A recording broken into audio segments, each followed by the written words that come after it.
¿Todos traen sus Biblias? Sí, ¿verdad? Oh. Bien. Ok, quien no haya traído va a llevar un demérito, ¿eh? Bien, pues vamos a hablar sobre Génesis 2.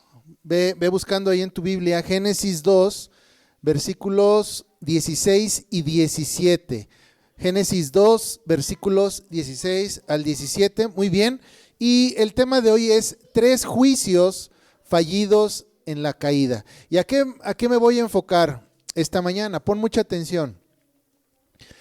Algo que impide que el hombre pueda llevar a cabo la tarea que él tiene delante de Dios, porque sabemos que todos tenemos un trabajo. Dios nos ha redimido, Dios nos ha creado para llevar a cabo un trabajo. En eso estamos de acuerdo, ¿sí o no? ¿Sí? Ok. Ahora, ¿qué es lo que impide que el hombre lleve a cabo su tarea bajo Dios? Vamos en términos generales, es el pecado. Pero principalmente vamos a ver qué fue lo que impidió que Adán o nuestros primeros padres llevaran a cabo su trabajo, y podemos verlo en 3 juicios que ellos no hicieron correctamente. 3 juicios fallidos. Y eso no se queda solamente en el huerto. No fue un error que ellos cometieron en el huerto, ¿sí?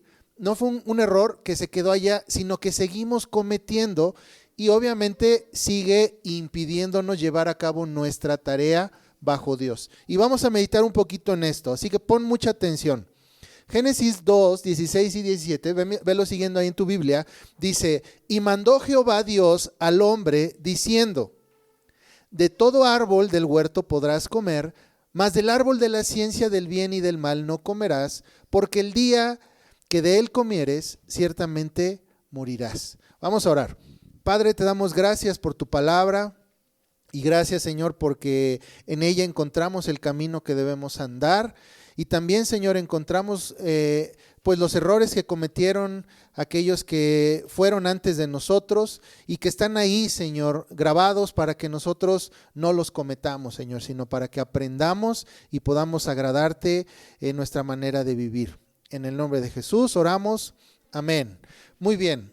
Ahora, un gran error que cometemos cuando estudiamos estos pasajes en Génesis es limitarlos, ¿sí?, a verlos meramente como una historia, ¿sí?, o como algunos incluso interpretan estos pasajes como alegorías, ¿no? Pero creo que nosotros podemos aprender mucho acerca de lo que sucedió en el huerto para no repetirlo, ¿sí? ¿Cuál era la tarea de nuestros primeros padres y en qué fallaron y qué es lo que nosotros tenemos que hacer y evitar hacer? Ahora, la perspectiva con la que debemos leer estos pasajes debe de ser desde una perspectiva tanto ética como judicial. ¿Qué quiere decir esto? Ético en cuanto a cómo debemos actuar, cómo debemos de alguna manera vivir, ¿sí?, conducirnos, y judicial en términos de juicio. Si nosotros como cristianos tenemos temor a juzgar todas las cosas según la palabra ley de Dios, pues estamos perdidos, porque eso fue el error que cometieron nuestros primeros padres. Juzgaron mal. No es de que no juzgaran, no, sino que juzgaron mal, y pues vemos las consecuencias hasta el día de hoy. Ahora, en el caso de Génesis, ¿sí?, el mandato de parte de Dios, ¿cuál fue? No coman del árbol de la ciencia del bien y del mal, ¿sí? Pero ellos juzgaron de manera equivocada. El Señor, ¿qué fue lo que les dijo? Porque el día que ustedes coman, ¿qué va a pasar? Van a morir. ¿Y cómo juzgaron ellos? Dijeron, pues no, se ve rico, se ve agradable, entonces no voy a morir. Si te fijas, hicieron un juicio también, solamente que no tomaron la palabra de Dios en cuenta. Ahora, ¿cuáles son estos juicios de los que vamos a hablar el día de hoy? El primero es un juicio económico o de dominio, así le vamos a llamar. El segundo es un juicio judicial, y el tercero es un juicio moral. Entonces, tal vez así de entrada no entiendas a ver de qué vamos a hablar, qué tiene que ver con Génesis, pero los vamos a ir explicando, ¿sale? Para que lo puedas entender. Ahora, ¿cuál de estos tres juicios es el que estamos más acostumbrados o a escuchar o a juzgar o a practicar? Es el juicio moral. ¿Recuerdas qué es la moralidad? ¿Alguien recuerda qué es la moralidad? ¿Quién me podría decir?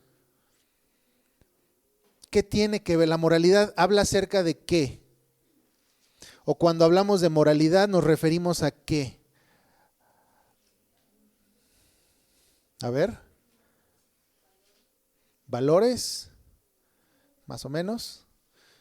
Digamos, en términos así muy simples, la moralidad tiene que ver con el concepto de bueno y malo, nada más, ¿sí? Entonces, cuando tú escuches a alguien hablar de moralidad, inmediatamente enfócate en que va a hablar de bueno y malo. Entonces, este es el juicio que normalmente aplicamos, el juicio moral, que es bueno, que es malo, y tomamos decisiones en base a eso. Ahora, vamos a hablar del primer juicio, el juicio económico o de dominio. ¿Ok? Ahora, este juicio es básico para el llamado de todos los hombres. En el caso de nuestro pasaje, en Génesis, ¿sí? Dios establece las bases de este juicio. Fíjate, vamos a Génesis 1, versículo 28, donde se establecen las bases de este juicio. Génesis 1, 28, y dice: y los bendijo Dios y les dijo: fructificad y multiplicaos, llenad la tierra y sojuzgadla, y señoread en los peces del mar, en las aves de los cielos, y en todas las bestias que se mueven sobre la tierra. Ahora, pon atención, este mandato de sojuzgar la tierra y ejercer dominio, ¿sí?, es primordial para que nosotros podamos entender nuestro lugar en la creación de Dios. ¿Por qué? ¿Sí? Porque el hecho simple de que Dios esté mandando al hombre a hacer algo, el hombre ¿qué es? Es un subordinado de Dios. ¿Sí? Cuando alguien ordena a otra persona: tienes que hacer esto, estas son tus tareas, esto es lo que yo quiero que tú hagas, inmediatamente necesitamos entender que la persona que recibe la orden, ¿sí?, está subordinado a una autoridad, ¿verdad? Eso es básico. Entonces, el hombre está bajo Dios. La tarea que el hombre tiene que hacer tiene que ser bajo Dios. Eso es básico, ¿ok? Ahora, Dios manda a Adán que tenga dominio sobre la creación, o sea, que señoree, que gobierne sobre la creación. Entonces, esta tarea de gobierno sobre la creación, de dominio sobre la creación, tiene que ser en los términos de ¿quién? De Dios, porque Él está mandando, ¿sí? Y tal vez parezca muy obvio esto, pero ¿qué crees? Muchos hombres no lo hacen. Quieren llevar a cabo esta tarea sin Dios, a su propia manera. Sí, yo voy a hacer esto, pero lo voy a hacer a mi manera. Sé que debo de sojuzgar la tierra, sé que debo de hacer esto, pero lo voy a hacer a mi manera. Ahora, la gente que no cree en Dios, que no cree en este mandato, esto no quiere decir que no tengan ese mandato por parte de Dios, sino que interpretan mal ese mandato y dicen: yo no voy a dominar la tierra, yo voy a dominar a los hombres. Y dominan hombres. Jesús es muy enfático cuando se acercan los hijos de Zebedeo a decir, o la madre de los hijos de Zebedeo, cuando le dice a Jesús: oye, yo quiero que mi hijo se siente a la derecha y este otro se siente a la izquierda. O sea, cuando estés en tu reino, que estos dos sean pues los líderes, que estén contigo gobernando. Y Jesús dice: los gobernantes de las naciones, de todas las naciones, hacen eso. Pero con ustedes no va a ser así, sino el que quiera ser el primero, dice, va a ser el último. El que quiera liderear va a ser el siervo. Porque la mentalidad del hombre sin Cristo es dominar sobre otros hombres, enseñorearse, pero no de la creación, sino de los hombres. Y esa es parte de un mal juicio, ¿verdad? Entonces, necesitamos entender primeramente que estamos bajo Dios, bajo sus órdenes, y que debemos llevar este llamado en sus términos. Ok, hay una frase que me gusta que dice que nosotros debemos pensar los pensamientos de Dios después de Él, ¿sí? O sea, el hombre es un subordinado y éticamente, o sea, en su acción diaria, es dependiente de Dios, ¿sí? Ahora, ¿qué quiere decir esto? Que el hombre siempre va a permanecer bajo Dios. El hombre no puede ¿sí? Pensar incluso aparte de Dios. Dios dice esto, pero yo pienso otra cosa. Por ejemplo, los filósofos griegos, ellos hacían esto. ¿Sí? Ellos decían, a ver, ¿qué es el aire? Y el aire, se ponían a pensar, el aire, ok, voy a definir el aire como esto. A ver, ¿qué es la vida? Bueno, la vida, y se ponían ahí a generar ideas y etiquetaban las cosas. El aire es esto, la vida es esto, la muerte es esto. Y nunca iban a la fuente, que es la Biblia, para entender el mundo, sino que ellos decían, yo voy a interpretar todo lo que veo. Eso es lo contrario a esto, a pensar los pensamientos de Dios después de él. Génesis 3, 17 al 20 nos dice, y al hombre dijo, por cuanto obedeciste la voz de tu mujer, esto es una vez que pecó, ¿sí? Comiste del árbol de que te mandé diciendo, no comerás de él, maldita será la tierra por tu causa. Con dolor comerás de ella todos los días de tu vida, espinos y cardos te producirá, y comerás plantas del campo. Con el sudor de tu rostro comerás el pan hasta que vuelvas a la tierra, porque de ella fuiste tomado, pues polvo eres y al polvo volverás. Y llamó a Adán el nombre de su mujer Eva, por cuanto ella era la madre de todos los vivientes. A ver, ¿qué pasó aquí? Dios mandó a Adán a sojuzgar la tierra, a que se multiplicara, ¿cierto? ¿Y qué hizo Adán? Dejó de lado eso y él juzgó independientemente de Dios. ¿Y cuál fue la consecuencia? Esta. La serpiente fue lo que le dijo. ¿Qué fue lo que le dijo? No, ustedes van a ser como Dios. Y Dios lo ubica en su lugar. ¿Qué le dice? Y al polvo vas a volver. ¿Ok? Entonces, esa es la consecuencia siempre del hombre que se quiere levantar en sus pensamientos contra Dios. En el caso de Adán, él puso la palabra de Dios en tela de juicio. En lugar de mantenerse subordinado, ¿sí?, a Dios, respetando los límites dentro de la creación, él decidió establecer un marco diferente al de Dios. Él no quiso quedarse conforme con su lugar como criatura, sino que se quiso poner como creador, como Dios. Y su desobediencia trajo consecuencias, no solo para él, ni para su esposa, sino para todos los que nacimos después de él. Ahora, en nuestro caso, ¿cómo nos compete a nosotros? En nuestro caso, el practicar el juicio de dominio sigue vigente. ¿Sí? ¿Qué significa esto? Que debes de juzgar que tú tienes un trabajo que hacer bajo Dios. Cuando tú empiezas a pensar que sí, que el trabajo es para ganar dinero, cuando tú empiezas a pensar que el trabajo es para que te vaya mejor en la vida, que el trabajo es para que, subas de categoría social, cuando empiezas a pensar que el trabajo es para que, soy un doctor en no sé qué, y te realices personalmente, ya estás cometiendo un juicio equivocado. Porque el trabajo no es para eso. Lo que estás haciendo entonces es hacer que el trabajo te sirva a ti. El trabajo no es para eso. No es para que digas, ya soy feliz porque ahora sí trabajo en el lugar donde quiero, hago esto lo que yo quiero, gano lo que yo quiero. No, el trabajo es para servir a Dios. Por eso mencioné al inicio que somos subordinados. Si tú empiezas a perder este juicio y empiezas a ver el trabajo en tus propios términos, ya fallaste y no vas a poder llevar el llamado que Dios tiene para ti. Porque en lugar de ver el trabajo como ¿cómo puedo ensanchar el reino de Dios? ¿Cómo puedo avanzar el reino de Dios? ¿Cómo puedo ganar a mi hermano? Lo vas a ver en términos de, a ver si subo de puesto, a ver si gano más, a ver si me dan un aumento, a ver si me mueven a esta área, en esos términos. Y no debe de ser así. Eso fue lo que hizo Adán, juzgó mal su llamado y causó consecuencias negativas para los que estaban bajo él. Ahora vamos al segundo juicio, el juicio judicial. ¿Ok? Ahora, el hombre vive en el mundo de Dios y como vimos ahorita en este juicio pasado, Estamos subordinados, estamos bajo Dios. Eso quiere decir subordinado, bajo Dios. Ahora, la tarea de dominio requería desarrollar las habilidades del hombre en un entorno provisional. El huerto era un lugar provisional. No sé si has pensado en esto. El huerto donde Adán y Eva fueron puestos no era el lugar donde ellos iban a estar toda la eternidad, no.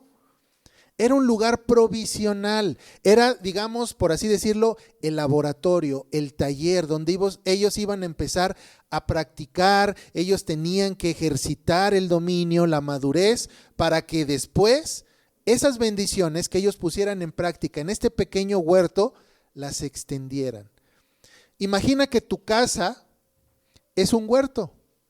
Tu casa es ese pequeño taller donde tú empiezas a aprender, a ejercer dominio, tú empiezas con cosas pequeñas. Por ejemplo, ejerces dominio cuidando de alguna mascota, ejerces dominio cuidando de tu jardín, ejerces dominio cuidando de tu cuarto.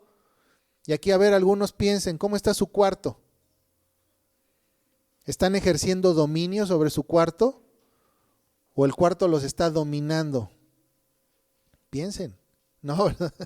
Fíjate, entonces, ese es el taller que tú tienes. Así como Adán y Eva tenían un huerto, tenían ese pequeño taller, esas bendiciones se iban a expandir. Ahora, tu cuarto, tu casa, tu jardín, es tu pequeño huerto. Que tú esas bendiciones que tú generes ahí van a abrirse ahora a tu casa cuando te cases, cuando tengas hijos, con tus nietos, en tu trabajo, en tu empresa. Todas esas bendiciones van a permear, pero necesitas empezar en un lugar pequeño. Entonces el huerto era donde ellos tenían que desarrollar sus habilidades para sojuzgar la tierra. ¿Ok? Ahora, ¿cuál era la tarea de Adán en términos judiciales en el huerto? Adán en el huerto era un sacerdote. ¿En qué sentido? En que Adán tenía la tarea de cuidar.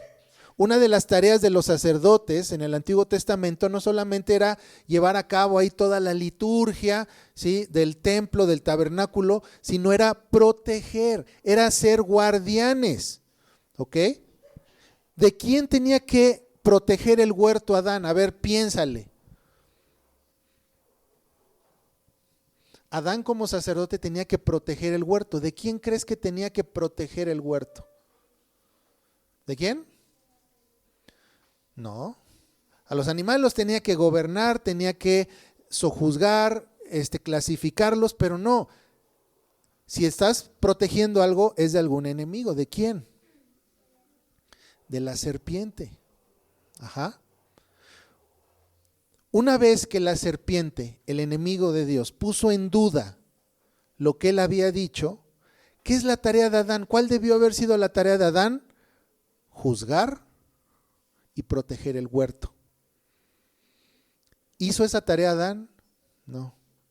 Escuchó, permitió que la serpiente pusiera en duda la palabra de Dios. Entonces, desde el aspecto judicial, la serpiente, ¿qué fue lo que hizo? Trajo un falso testimonio.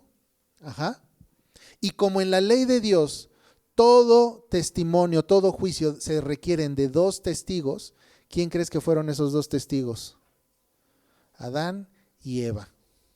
O sea, en lugar de proteger, fíjate nada más lo grave de esto, en lugar de proteger el huerto, se pusieron del lado de la serpiente como sus testigos en contra de Dios. ¿Cuál era lo que querían, lo que pretendían? La muerte de Dios. Que su palabra, que sus decisiones, su voluntad, que no valieran nada. Ahora nosotros vamos a ser dioses. Y a ver, aquellos que han visto un poquito, que le hemos explicado un poco acerca de la ley. ¿Qué pasa con los testigos falsos? ¿Recuerdas? O el que trae más bien una acusación falsa. ¿Cuál es la sanción? ¿Recuerdas?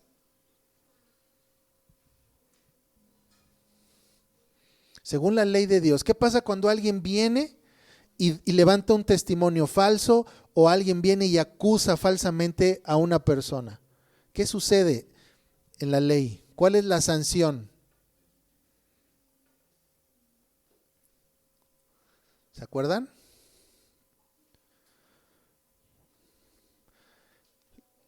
la sanción que tú querías para la otra persona ahora es para ti. Si alguien decía, no, quiero que me restituya porque me robó y fue mentira y se descubre que fue mentira, ahora tú vas a pagar. Cuando alguien llegaba y decía, sí, es que hubo ahí un asesinato, él lo mató y ameritaba la pena de muerte y se descubría que era falso, al testigo chismoso, al acusador chismoso, le tocaba la pena de muerte. Así aplica. Entonces tenemos aquí a la serpiente como un falso acusador, ¿sí? Pero el plan salió mal. Dios juzgó a la serpiente. Dios había cuestionado a Adán y Eva y ambos aceptaron ser culpables, aunque como rebeldes no asumieron responsabilidad. ¿Sí? No reconocieron la culpa, pero no responsabilidad. Entonces ahí están ahora los dos testigos, ¿sí? Y ahora, ¿la muerte para quién sería? Para la serpiente. Porque ahora la cabeza de la serpiente sería aplastada. Fíjate nada más cómo funciona la justicia de Dios. Entonces Adán, en lugar de juzgar correctamente, de ser un sacerdote, ¿qué fue lo que hizo? Se puso del lado del mal y juzgó a Dios. Falló en ese juicio. Ahora, ¿cómo nosotros caemos en un juicio judicial fallido en nuestro tiempo? ¿Qué pasa cuando estás con el grupo de amigos? Y con el grupo de amigos se empiezan a hablar groserías, se empiezan a hablar vulgaridades, se empiezan a hablar cosas que no convienen. Y tú, en lugar de ser un sacerdote del Dios Altísimo, que dice, esta no es la realidad que debe gobernar. No debemos conducirnos de esta manera. Y te callas y permites que siga esta ola de malas palabras, de un ambiente feo. Estás cometiendo el mismo pecado. Porque no sé si sabían, pero todos los que estamos aquí, que somos nuevas criaturas, que somos hijos del Señor, somos reyes y sacerdotes del Señor. Entonces nuestra tarea, escucha bien, nuestra tarea es guardar nuestro huerto, cuidar nuestro huerto. En tu casa, por ejemplo, que es un huerto, no se va a permitir que venga alguien, ¿verdad? Con ideas raras, con ideas obscenas, con ideas perversas. No vas a permitir que entre alguien hacia tu casa.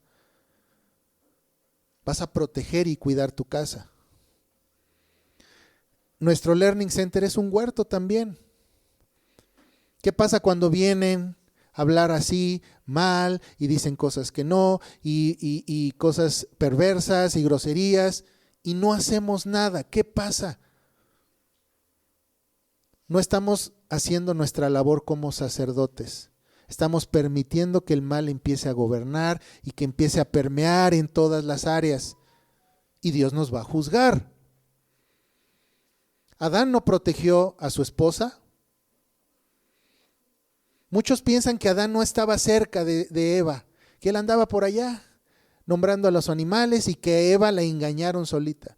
Pero hay otros que dicen que Adán estaba ahí y no protegió. ¿A quién juzgó Dios? ¿O quién fue fue y le pidió cuentas? ¿A Eva? No, Adán, porque esa era su tarea. ¿Qué pasa cuando Adán lo echan del huerto junto a Eva?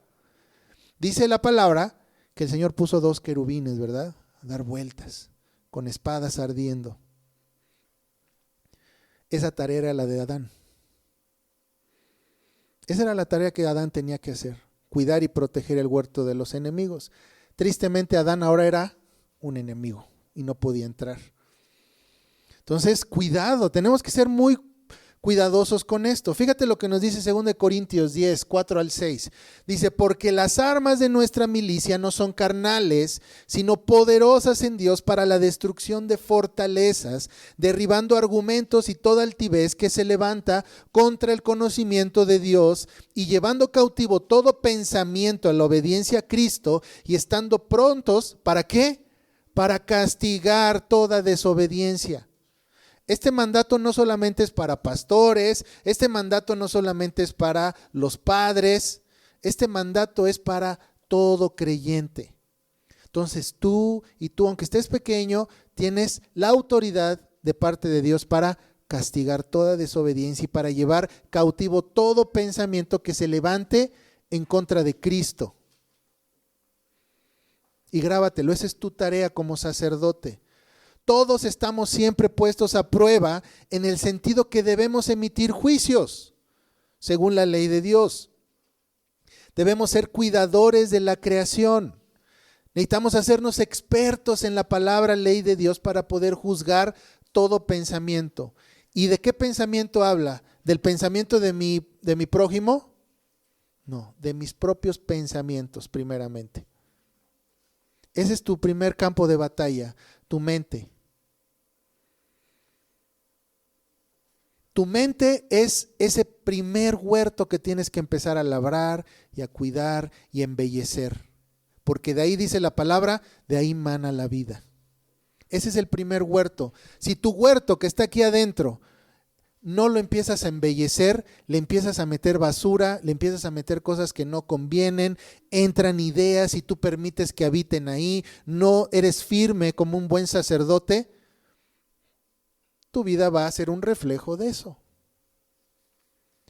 Y si tu huerto aquí en tu cabeza está todo desordenado, sucio, con cosas que no convienen, naturalmente vas a exteriorizar esto. Y ahora va a ser tu cuarto, va a ser tu cubículo, va a ser tu ropa, va a ser todo lo demás.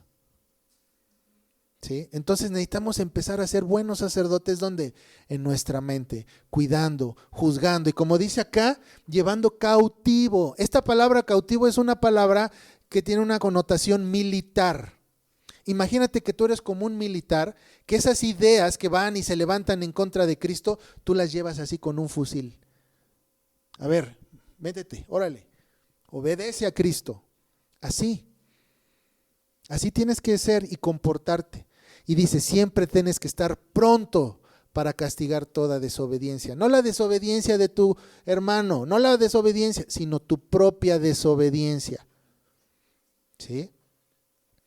Entonces hay que estar muy listos en esto.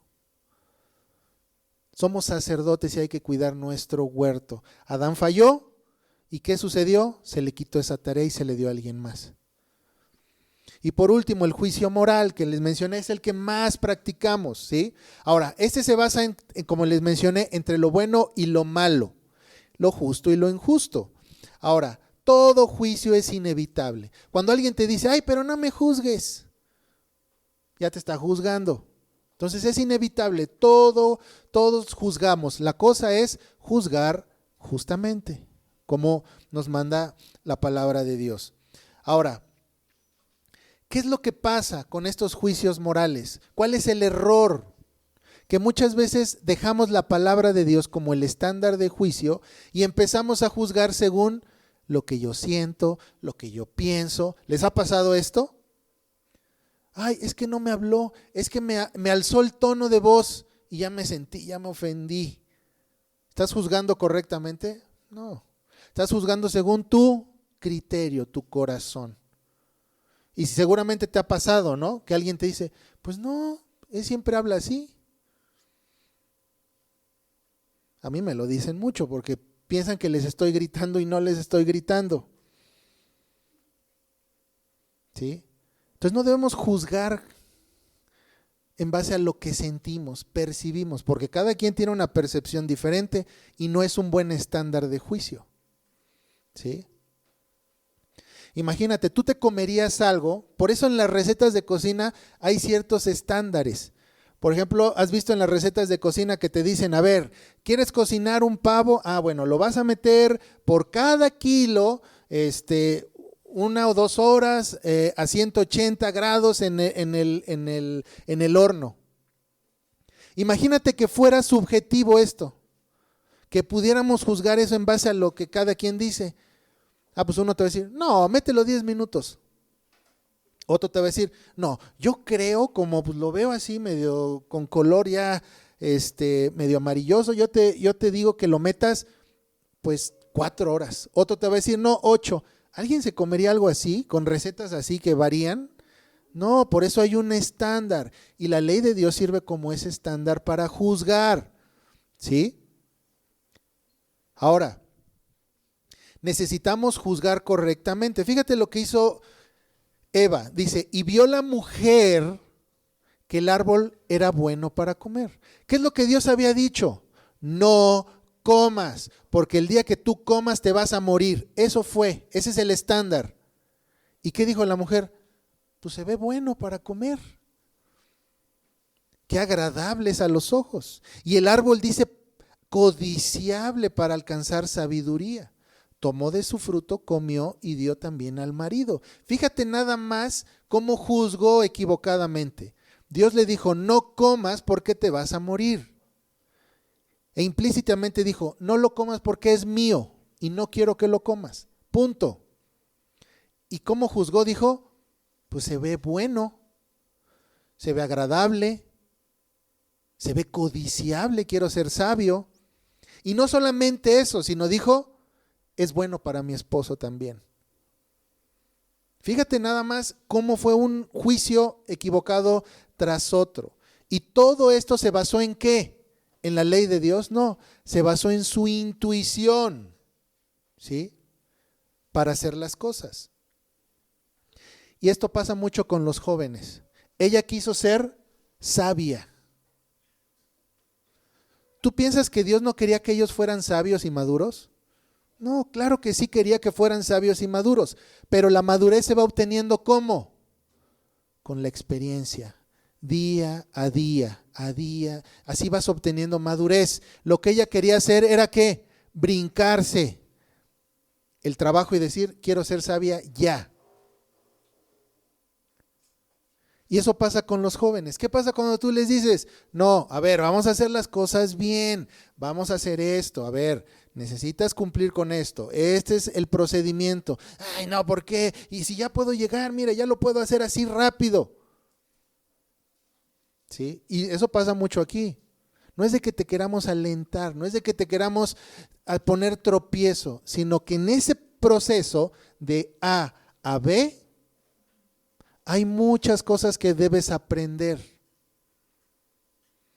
Por ejemplo, yo sé que no les gusta ponerse corbata a muchos y evitan de una u otra manera ponerse una corbata o vestirse bien en día de capilla. Lo sé. Y no es una regla arbitraria de no, así me gusta y así tienen que venir. No, es porque en el proceso tienes que aprender cosas. ¿Sí? Tienes que aprender, por ejemplo, en primer lugar, sujeción, que eso es bueno. Obediencia. Tienes que aprender que en los lugares hay reglas y hay que obedecer y hay que honrar por medio de la obediencia. ¿Qué pasa cuando tú dices, ay, pero ¿por qué? ¿Para qué? No afecta en mi trabajo en Paces, no afecta en cómo me llevo con mis compañeros, al contrario, me estorba para jugar. ¿Sí? Te estás brincando todas esas joyas que están en el camino que vas a aprender, que te van a servir. Y ese es un juicio moral equivocado. Fue lo que hizo Eva. Ella iba a ser sabia, claro que sí. Ella iba a ser madura junto con su esposo, claro que sí. Pero iban a ser maduros llevando un proceso de aprendizaje. Pero no lo quisieron hacer. Y ese es un mal juicio que a veces cometemos nosotros. Digo, no solo los jóvenes, todos cometemos eso. Queremos atajos, ¿sí? ¿Cuántas veces has juzgado mal por dejarte llevar por la intuición o dejarnos llevar por la razón? ¿Cuántas veces has cometido ese error? Hay que cuidarnos, ¿sí? De cometer esos malos juicios. El mandamiento de sojuzgar la tierra debe entenderse desde estos aspectos de juicio. Y eso es a lo que quiero llegar. No puedes llevar a cabo tu tarea bajo Dios, ¿sí? Si no aplicamos justos juicios. No puedes llevar a cabo tu tarea bajo Dios. Primeramente, si no entiendes que estás bajo Dios y que tienes que hacer tu tarea según sus términos. Número 2, no vas a poder, ¿sí?, llevar tu tarea bajo Dios si no eres un buen sacerdote, si no juzgas correctamente entre lo bueno y lo malo, porque si no juzgas bien, vas a tomar malas decisiones. Y número 3, no juzgues según tu intuición, porque eso también te va a llevar por un camino equivocado. Por último, el ejemplo de Jonás. ¿Recuerdan la historia de Jonás, verdad? Y el gran pez. Jonás tuvo un juicio equivocado. Se le había mandado a predicar ¿a dónde? A Nínive, una ciudad perversa, una ciudad mala, una ciudad donde había hombres, ¿sí?, que cometían actos terribles con otras personas. ¿Y Jonás qué fue lo que hizo o lo que pensó? Ellos no se merecen. Mi corazón me dice que ellos no se merecen la salvación del Señor. No voy a ir a predicarles las buenas nuevas. Y siguió por su corazón y Dios lo juzgó. Si Dios nos manda a hacer algo, tenemos que hacerlo porque estamos bajo Él, porque sabemos que su voluntad es buena y no nos guiamos por nuestra intuición, sino según lo que Dios nos manda. Esa es la tarea que tenemos en cada área de nuestra vida. ¿Sale? Entonces, grábate estos 3 juicios para que no los cometas mal, ¿sí? Para que no juzgues mal, más bien, sino para que puedas juzgar correctamente estos 3, y estos sí o sí te van a ayudar a llevar correctamente tu tarea bajo Dios. ¿Ok? Vamos a orar. Cierra tus ojos. Padre bendito, gracias Señor porque aprendemos día a día sobre tu carácter, sobre qué es lo que tenemos que hacer.